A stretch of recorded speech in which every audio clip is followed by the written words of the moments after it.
যারা বিজনেস করছেন অথবা বিজনেস করবেন বলে ভাবছেন তাদের জন্য অত্যন্ত গুরুত্বপূর্ণ আজকের এই ভিডিওটি। এই ভিডিওতে আমরা 8টি বিষয় নিয়ে কথা বলবো, যে বিষয়ে উঠে আসবে কি করে একটি বিজনেস একেবারে স্মল জায়গা থেকে বিগ পজিশনে নেওয়া যায়। তাহলে চলুন কথা না বাড়িয়ে আমরা মূল আলোচনায় যাই। এই যে 8টি স্টেপ নিয়ে কথা বলবো, যে 8টি স্টেপে আপনি বিজনেসের অ্যাডভান্স লেভেলে পৌঁছাতে পারবেন। নাম্বার 1 যে স্টেপটি সেটি হচ্ছে গোল সেটিং করা। বেশিরভাগ বিজনেসম্যানরা গোল সেটিং না করে বিজনেস শুরু করে। তারা লক্ষ্য নির্ধারণ করতে কেন জানি ব্যস্ত হয়ে পড়ে।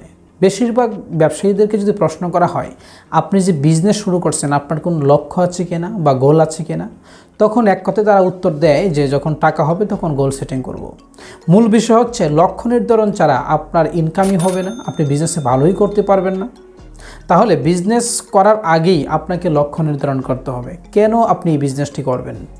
বলুন তো, কোনো এক বাসের ড্রাইভারকে যদি আপনি প্রশ্ন করেন যে ভাই আপনি এই বাস নিয়ে কোথায় যাবেন, উনি যদি বলে আগে বাস স্টার্ট করি দেন পরে বলবো কোথায় যাব বা পরে ভাববো কোথায় যাব, নিশ্চয়ই সেই বাসে করে আপনি কোথাও যেতে চাইবেন না, ঠিক কিনা বলেন।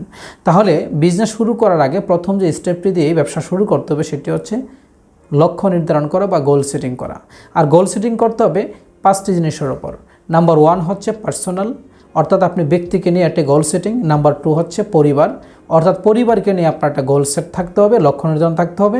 এরপর হচ্ছে সমাজ নিয়ে আপনার কিছু লক্ষ্য বা আপনার গোল সেটিং থাকতে হবে। এরপরে হচ্ছে ধর্মীয় গোল, আপনি আপনার ধর্মের জন্য কোন কোন লক্ষ্য পূরণ করতে চান। এরপর হচ্ছে রাষ্ট্রীয় গোল। এই টোটাল 5টা গোল যদি আপনি প্রথমেই শুরু করতে পারেন প্রথম ধাপে, তাহলে বিজনেসের আপনি একটি ধাপ সম্পূর্ণ করলেন। সেকেন্ড ধাপটি হচ্ছে ইনভেস্টমেন্ট, অর্থাৎ আপনি যে কোনো ব্যবসায় শুরু করতে চান না কেন ইনভেস্টমেন্ট অবশ্যই প্রয়োজন। তো অনেকে আবার আমাকে বলতে পারেন যে ইনভেস্টমেন্ট ছাড়া তো ব্যবসা হয় না, আমরা জানি টাকা পয়সা লাগবে। দেখেন, টাকা পয়সাটাই শুধুমাত্র ইনভেস্টমেন্ট নয়, টাকা পয়সার বাহিরেও কিছু পুঁজি আছে। সেটি হচ্ছে আপনার দক্ষতা, আপনার যোগ্যতা, নিজেকে স্কিল করা এবং ব্যবসাতে পর্যাপ্ত সময় দেওয়া। অনেকে আছে বিজনেস শুরু করার কিছুদিন যেতে না যেতেই যখন হানিমুন টাইপটা শেষ হয়ে পড়ে তখনই বিজনেসের বাহিরে কিছু অ্যাক্টিভিটিস শুরু করে, বিজনেসের বাহিরে সে সময় স্পেন্ড করতে শুরু করে, আর তখনই বিজনেসে ফল করতে শুরু করে। সুতরাং আপনি বিজনেস শুরু করার আগে এই বিষয়গুলো অত্যন্ত ভালো করে জেনে নেওয়া দরকার যে টাকা পয়সার বাহিরেও কিছু ইনভেস্টমেন্টের প্রয়োজন আছে। সেটা হচ্ছে আপনার যোগ্যতা, স্কিল গ্যাদার করা এবং পর্যাপ্ত টাইম ইনভেস্ট করা আপনার বিজনেসে। বিজনেসের 3 নম্বর স্টেপটি সেটি হচ্ছে living with the right people. আপনি যাদের সাথে উঠা বসা করবেন, যাদের সাথে চলাফেরা করবেন, এই ব্যক্তিগুলো যেন রাইট পিপল হয়, সঠিক মানুষ হয়, পজিটিভ মেন্টালিটির পার্সন হয়। আপনি যদি নেগেটিভ কমিউনিটিতে সবসময় ওঠা বসা করেন, তাদের সাথে মিশেন, তাহলে আপনি যত ভালো বিজনেসম্যান হন না কেন একটা সময় কিন্তু আপনি তাদের মতো হয়ে যাবেন। সুতরাং আপনি কাদের সাথে চলছেন, কাদের সাথে উঠা বসা করছেন সেই বিষয়টা খেয়াল করে আপনাকে অবশ্যই পজিটিভ মানুষদের সাথে উঠা বসা শুরু করতে হবে। পরের যে স্টেপটি সেটি হচ্ছে পার্সোনাল ব্র্যান্ডিং। যে কোনো বিজনেসে মূল উদ্দেশ্য থাকে সেখান থেকে ইনকাম করা, পয়সা উপার্জন করা। কিন্তু পয়সা উপার্জন কি করে হয়? পয়সা উপার্জন হয় প্রোডাক্ট অথবা সার্ভিস বিক্রি করে বা সেল করে। কখনো কি কেউ প্রোডাক্ট কিনে? নো, তারা কিনে হচ্ছে সলিউশন। যেমন কেউ সিলিং ফ্যান কিনে না, কিনে হচ্ছে বাতাস। কেউ কলম কিনে না, কিনে হচ্ছে লিখনি। তো কেউ আপনার প্রোডাক্ট কিনবে না, কিনবে হচ্ছে আপনাকে। তো সুতরাং প্রোডাক্ট বিক্রি করার আগে নিজেকে বিক্রি করার চেষ্টা করুন। আর এই জন্যই দরকার পার্সোনাল ব্র্যান্ডিং। এই পার্সোনাল ব্র্যান্ডিংটা অবশ্যই প্রয়োজন যে কোনো বিজনেসে বা যে কোনো পেশায় সফলতা অর্জন করার জন্য।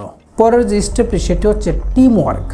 কখনও কোনো বিজনেসে একা একা আপনি বহুদূর যেতে পারবেন না। একটা কথা আছে, যদি আপনি দ্রুত যেতে চান তাহলে একা চলেন, আর যদি বহুদূর যেতে চান তাহলে টিম নিয়ে চলেন। তো আপনি যদি বিজনেসের অ্যাডভান্স লেভেলে যেতে চান, যদি আপনার বিজনেসটাকে বিগ বিজনেস করতে চান, বিগ বিজনেস হিসাবে সেটা প্রকাশিত করতে চান, তাহলে আপনার উচিত হচ্ছে একটি কোয়ালিটিফুল টিম ক্রিয়েট করা এবং এই টিমের সাথে কাজ করার অভ্যাস করে তোলা। পরের যে স্টেপটি সেটি হচ্ছে কাস্টমার নেটওয়ার্ক তৈরি করা। যে কোনো বিজনেসে বলা হয় যে কাস্টমার ইজ কিং। কাস্টমার যদি আপনাকে প্রত্যাখ্যান করে আপনার বিজনেস কিন্তু রাতারাতি ধ্বংস হয়ে যেতে পারে। সুতরাং আপনাকে অবশ্যই একটি কাস্টমার নেটওয়ার্ক বিল্ড করতে হবে। তাই এই স্টেপে আমরা আপনাকে বলছি যে আপনি একটি কাস্টমার নেটওয়ার্ক বিল্ড করার জন্য পরিকল্পনা করেন এবং সেই অনুযায়ী কাজ করেন। সর্বশেষ যে স্টেপটি নিয়ে কথা বলবো সেটি হচ্ছে প্ল্যান টু চেঞ্জ, অর্থাৎ পরিবর্তন করার জন্য পরিকল্পনা। নিজেকে পরিবর্তন করার জন্য, বিজনেস স্ট্র্যাটেজি পরিবর্তন করার জন্য। নোকিয়ার কথা নিশ্চয়ই আমরা সবাই জানি। শুধুমাত্র রাইট টাইমে এসে নিজেকে পরিবর্তন না করতে পারার কারণে মার্কেটে একেবারে টপ পজিশনে থাকা সত্ত্বেও মুহূর্তে কিন্তু একেবারে ধুলায় মিশিয়ে যায়। আর আজকাল নোকিয়ার কথা তো আমরা ভুলেই গেছি। এই জন্য আপনাকে অবশ্যই সময়ের সাথে, যুগের সাথে এবং প্ল্যানের সাথে আপনার marketing plan, business concept, strategy সব কিছুই চেঞ্জ করতে হবে। তো কথা হবে পরের আরেকটি ভিডিওতে। সে পর্যন্ত ভালো থাকুন। আসসালামু আলাইকুম।